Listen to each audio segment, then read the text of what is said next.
안녕하세요. 주식 분석하는 남자입니다. 주간 글로벌 이슈 점검 시간입니다.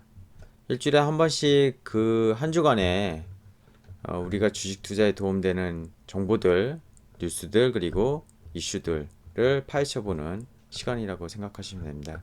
주말에 항상 한 주간의 내용을 압축해서 중요한 것들을 올려드리오니 한 번씩 보시면은 시장 흐름을 읽는데 도움이 되시지 않을까 해서 이 코너를 만든 지 꽤 지금 시간이 지나고 있는데요.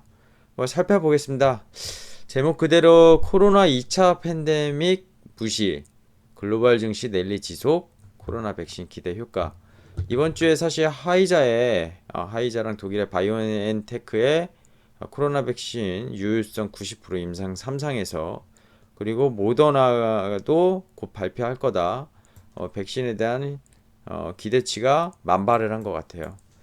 그러면서 글로벌 증시가 랠리를 지속하는 모습 보였고요. 하지만 변수는 사실 3월보다 그리고 올해 6월보다 미국의 일일 확진자가 지금 15만 명이 넘고 있는데요. 15만 명. 지금 2차 팬데믹 수준이고 심지어는 이제 그 락다운을 또 미국도 할 수 있다 이런 얘기가 나오는데도 불구하고 증시는 나 몰라 그러고 가고 있다 이렇게 보시면 되는데요. 자세히 하나하나 살펴볼게요. 일단은 주간 단위 중요하죠. 지난주에 나스닥이 9% 올랐었잖아요. 9% 주간 단위로. 그죠? 제일 많이 올랐죠. 다우랑 S&P도 같이 4, 5%대 오르긴 했었는데 이번 주는 어땠습니까? S&P 500 맵을 보면은 딱 보시면은 빨간색이 안 좋은 거잖아요. 엔비디아 8.69%, 마이크로소프트 3.22%, 페이스북 5.6%, 넷플릭스 6.2%, 아마존 5.5%. 지금 국내에서 표현대로 하면은 이거죠? 언택트 관련주 그리고 빅테크 관련주 많이 빠졌네. 근데 여기 산업재 다우가 많이 올랐으니까 너셀이랑 그리고 유틸리티 그죠? 에너지 엑슨모빌이 10%나 올랐네요. 그죠? 많이 올랐어요. 근데 제가 계속 말씀드리고 있지만 이 YTD로 봤을 때 즉 연간으로 봤을 때 지금 이번 주 하락했던 것들이 오히려 이렇게 올랐다가 조금 조정받는 수준이고 이쪽 좋았던 업종들의 대부분은 이렇게 떨어졌다 이렇게 반등하는 정도. 물론 이 중에 일부는 이렇게 떨어졌다 이렇게 반등한 종목도 있고 여기서 실적 때문에 이렇게 올라간 종목이 일부 있긴 합니다. 하지만 전반적인 거는 여전히 연간을 치면 이쪽이 강하다 이렇게 보고 있을 수 있습니다. 하지만 이번 주는 약간 선순환 노테이션이 국내 가치주 노테이션처럼 미국도 역시 일어났다 이렇게 보시는 게 맞을 것 같고요. 뉴욕 증시 코로나 백신 기대 경기 민감주 시크릿 거 좀 전에 말씀드린 거 기술주보다 강했고 그런 내용들 말씀드렸습니다. 그쵸? 시카고 옵션 거래소 변동성 지수는 23.1로 거의 급락을 했죠. 미국 대선 때 40대까지 올라갔던 게 거의 50% 가까이 빠지는 모습입니다. UBS에서 스위스계 은행에서 UBS에서 이런 어떤 전략가가 이런 말을 했는데요. 코로나 8개월 내 미국 수 거의 사라질 수도. 어떤 근거로 얘기했는지 모르겠는데 거의 백신 때문에 이렇게 인터뷰를 한 것 같은데 무시해도 될 것 같습니다. 뭐 사실 원래 21년 4, 4분기에 없어질 거라고 전망하던 걸 6개월 땡겨서 2, 4분기라고 말을 했다는데 백신이 빨리 나와서 아직 백신에 대해서 경제적 효과나 실물 경제나 코로나 확진자를 줄일 수 있는 그런 것들이 제대로 검증되지 않았죠. 이 부분 분명히 체크해야 될 건데 이런 뉴스는 그냥 흘려가는 뉴스로 보시면 될 것 같아요. 바이든 거로 주목받는 중소형 너셀 2000지수. 좀 전에 S&P 500 맵을 S&P 500 종목을 항상 맵으로 보여드리는데 다우는 종목이 30개밖에 안 되잖아요. 그죠? 나스닥은 나스닥 100 지수가 있거든요. 100개 종목. 이게 여기 중복되죠. 나스닥의 종목이 S&P로도 들어가고, 그죠? S&P 종목이 다우로도 들어가고, 너셀은 중소형 여기 미국 대표 중소기업 2,000곳 주식을 묶은 주가지수. 요게 S&P에 좀 일부 들어가는 기업도 있습니다. 근데 이번 주에 결국 역시 그 백신 소식 때문에 기술주에서 매도가 나오고요. IT 쪽에서 매도. 그러면서 노셀 쪽에 매수. 이게 노테이션이죠. 그죠? 근데 그러면은 이게 앞으로 주목받을 것이냐? 잘 모르겠어요. 여기 이 중소기업들 2,000개 기업이 실적이 좋은 것도 많지만 지금 국내 코스피랑 비교하면은 코스닥이 아니에요. 코스닥은 나스닥이랑 비교하셔야 되고요.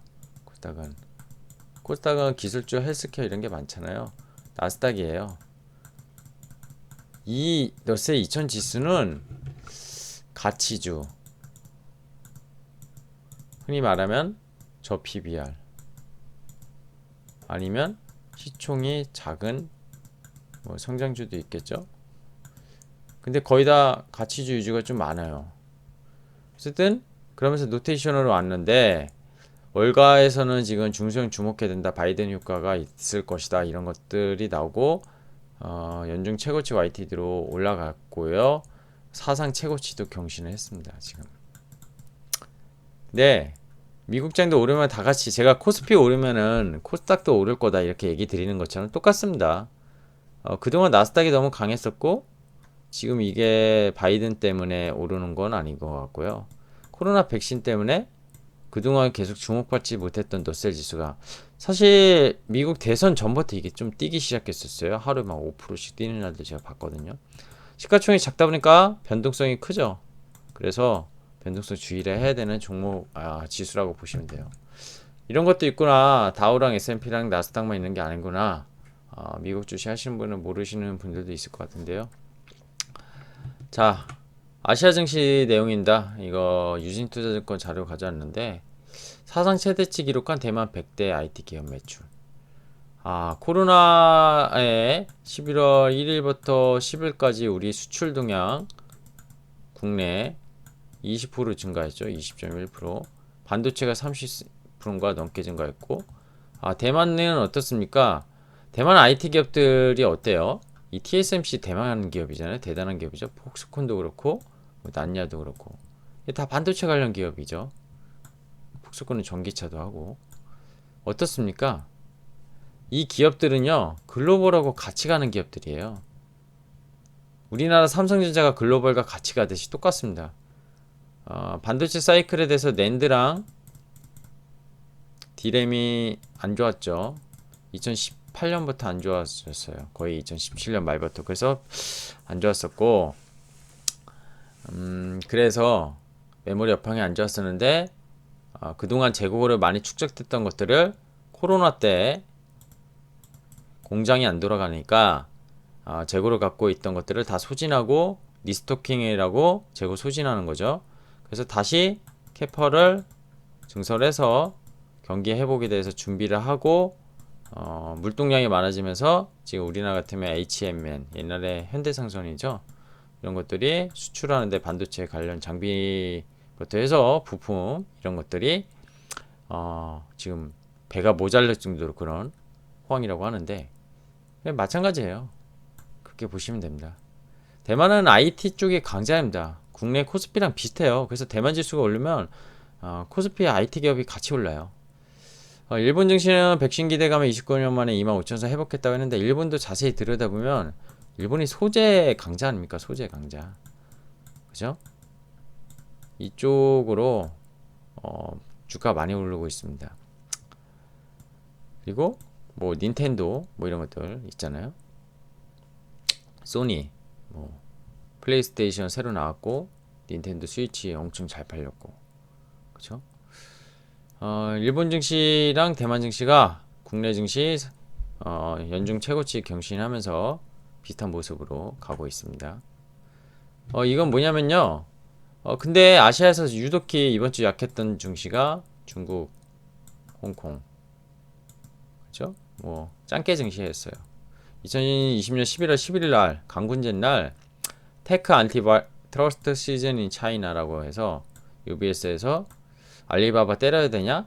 뭐 이런 리프트가 나왔어요. 알리바바가 셜 초에 292불, 300불 초반까지 갔다가 지금 글로벌 증시랑 완전 거꾸로 가는 모습이죠. 코스닥 그때 대주주양도수 때 혼자 내리는 것처럼. 근데 강군제 날 11월 11일이 강군제 날이잖아요. 그날 이 인터넷 기업 반독점 규제 및 플랫폼 독점 금지 지침을 발표를 했어요. 물론 11월 말까지 11월 말까지 구체적인 안을 제시한다고 했는데, 어쨌든 시가총액 알리바바, 큰 텐센트, 메이투안 디엠핑, JD.com 대표적인 핀테크 기업들이죠. IT 기업이란 전자생활 플랫폼 기업이 직격탄 맞으면서 하루에만 알리바바 막 10%씩 빠지고 했습니다. 여기에 이어서 강군제가 뭐죠? 독신자의 날이잖아요. 우리나라 말로 치면 11월 11일 빼빼로데이, 빼빼로 누떼제가 매출 많이 나왔다고 하던데, 중국의 강군제는 더 대박 매출이었습니다.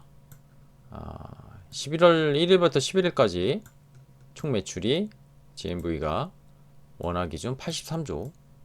어마어마하죠. 지금 그래서 국내로 치면 LG 뭐죠? 생활건강, 화장품, 아모레퍼시픽, 그죠? 뭐 라면, 삼양라면, 불닭라면 뭐 이런 것들 엄청나게 잘 팔렸어요. 그죠? 우리나라에서 몇 달 팔아야 될 거를 거의 강군제 이 이벤트에 국내 기업이 더 수혜를 많이 받죠. 시진핑이 그리고 방한한대잖아요. 바이든 효과로 트럼프 때보다는 중국에 대한 규제가 물론 일부는 있겠지만 좀 완화될 걸로 보이고 있고, 그러면은 수혜는 또 한국이 중국의 수출과 수입이 비중이 높기 때문에 이런 강군제만 보더라도 소비 확대 효과가 또 일어나고 기업들의 매출이 증대될 수 있는 좋은 소식인 건 분명합니다. 근데 좀 전에 말씀드린 그 IT 기업 반도체법 홍콩 증시 중국 기술주 패닉셀이 쏟아지면서 안 좋았어요. 엔투그룹 얼마 전에 그 마인이 그죠? 끌려갔었잖아요. 공산당에. 그 IP가 무산됐고 지금 최대 최장 뭐 단기 6개월 이상 연기될 수 있다 했는데 차이나 디스크가 좀 부각이 됐습니다. 자, 지난주에도 계속 보여드리는 총 자산입니다. 총 자산, 에세트, 토탈. 어디에? 연준, 유럽 중앙은행, 일본 중앙은행, 미국, 유럽, 일본. 이 정도만 뭐 제가 뭐 뱅크 오브 잉글랜드, 그죠?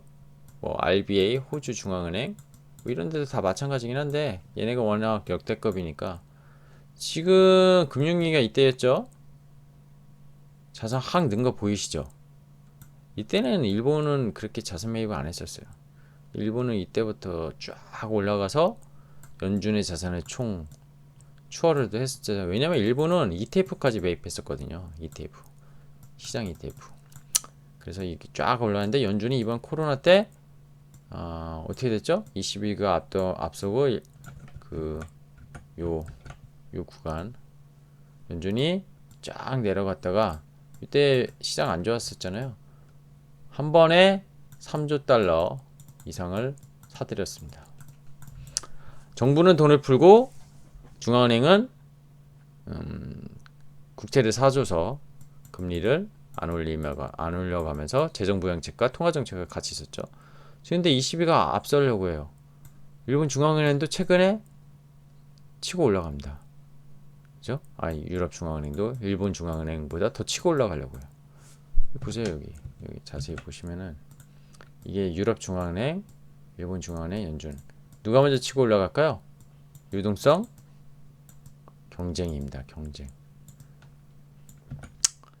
이 부분에 대해서는 제가 데일리 시장뿐만 아니라 계속 제 채널을 보신 분들은 아마 이해하실 겁니다. 제가 무슨 말을 하는지. 지난주에 보여드렸던 거 다시 한번 보여드릴게요. 이거 블랙로 MSCI 이머징 인덱스 ETF인데요. 그죠? 일본은 제죠. 익스제팬. 지금 아까 대만 증시도 보셨지만 대만 그리고 한국. 지금 중국 쪽에 빅테크가 좀 다치긴 했는데 중국 쪽도 포함을 해야 돼요. 홍콩. 그래서 근데 워낙 지금 GDP도 좋게 나오고 있고요. 코로나 때 이후에도 기저효과기는 하지만 수출 동향 보면 한국은 정말 제가 보기에 아시아에서 지금 최고인 것 같아요. 환율도 괜찮은데 환경도 괜찮아. 11월 10영어일 동안 코스피만 외국인 4.3조 매수하는 이유가 있겠죠? 역대급 아마 몇 대급인 것 같아요. 그죠? 아시아를 향하는 유동성. 블랙록에서는 이머징 증시 비중 확대 11월 초에 냈었고요. 10월 말인가. 요 올라가죠. 이렇게 비워놨던 걸 어떻게 될까요? 이렇게 다시 올라가면 이 빌리언 달러거든요. 빌리언 달러. 어마어마한 돈이 들어오고 있다는 거를 보여주었습니다. 지난주에도. 자, 정리해 보겠습니다. 금주는 코로나 백신 기대 효과가 컸었던 것 같아요. 그래서 기술적 급등 대비 전주에 러셀 2000과 다우 지수가 선전하는 모습을 보였죠. 키 맞추기 순환 노테이션이라고 저는 생각하고요. 기술주에 대한 우려는 갖지 않아도 된다고 생각합니다. 이건 뭐 코스피랑 같이 맥락을 해서 말씀드리고 있는데 앞으로 1년, 짧게는 뭐 3년, 뭐 길게는 5년까지 뒤에를 보셨을 때 코로나가 없어진다고 해서 지금의 기술 기업들, 흔히 말하면 언택트 기업들이 실적이 망가질까요? 언택트 기업들이 제2의 코로나라는 병이 또 도발했을 때 어떤 테일 리스크가 생기게 될까요? 주식시장에선. 결국 우리가 생각하지 못했던 테일 리스크를 방어하기 위해서 헬스케어라는 업종은 상당히 전 세계적인 시가총액을 차지할 수밖에 없는 정말 글로벌 빅 헬스케어 기업들이 탄생해야 될 것 같고 그런 것들에 대한 VC들, 벤처 캐피탈 뭐 이런 것들도 계속 신생들이 나올 거고요. IT라는 거는 우리랑 이제 떨어져서 살 수가 없는 그런 기술입니다. 그렇게 보시면 될 것 같아요. 패러다임의 핵심 기술은 IT에서 다 나오죠. 물론 일부 제조업이나 이런 데서도 이런 IT 기업을 그리고 디지털을 접목시키는 그런 기업들은 상당히 좋아지고 있습니다. 에코마케팅 같은 국내 광고 기획사가 SNS를 통해 상당히 정말 매출과 이익 훌륭하게 되는 회사거든요. 그러니까 그런 기업들 관심 깊게 봐야 되겠죠 앞으로. 중국은요 아까 얘기 드렸지만 전세계 증시 넬리스가 행보흐름이었는데 이게 정확히 따지고 나면 2008년부터 나왔던 문제거든요. 그리고 미국의 빅테크 기업 그 약간 결의 문제지 현상은 똑같다고 저는 봐요. 근데 어떻습니까? 여기 오타가 있네. 죄송합니다. 빅테크 기업들, 플랫폼 기업이 이번 코로나로 해서 더 부각됐던 거 맞죠? 근데 독과점 지배현상 카카오, 국내 메신저 카카오 다 독과점이잖아요. 근데 그 독과점은 시장 경제에서 어쩔 수가 없어요. 중국도 지금 시장 경제 개방하려고 하고 있고, 그죠? 내수 부양하려는 쌍순환 경제 정책 경제 하고 있거든요. 그래서 이게 단기적으로 시장에 미치는 영향은 맞는데 알리바바 그리고 이번에 강군제 매출만 보더라도요. 해외 주식 하시는 분들 이번 조정이 중국 주식 싸게 살 기회예요. 제가 보기엔. 특히 큰 기업들은요. 계속 못 사던 분들은 관심 깊게 가져야 된다고 봅니다. 마지막으로 즐겁게 말씀드리고 있는데요. 저금리 유동성. 중앙은행의 유동성 2차 증시 랠리가 벌써부터 계속 나타나고 있죠. 좋은 기업, 그것이 국내든 해외든 주식하기 좋은 환경이라는 거, 시장 환경이 이럴 때 주식 안 하면 언제 하냐. 지금 20년을 가까이 저도 주식시장 봤지만 이번처럼 좋은 시장 환경은 못 본 것 같습니다. 좀 더 부지런하고 스터디하시고 제 채널 많이 이용해서 많은 정보 얻어가시고 저는 갈 길 돕는 나침반 역할을 해드리면서 같이 돈 버는 시간적 경제적 자유를 느끼는 그런 주식 분석하는 남자가 되겠습니다. 감사합니다. 구독과 좋아요 알람 설정 해주실 거죠? 예, 주말 잘 보내십시오.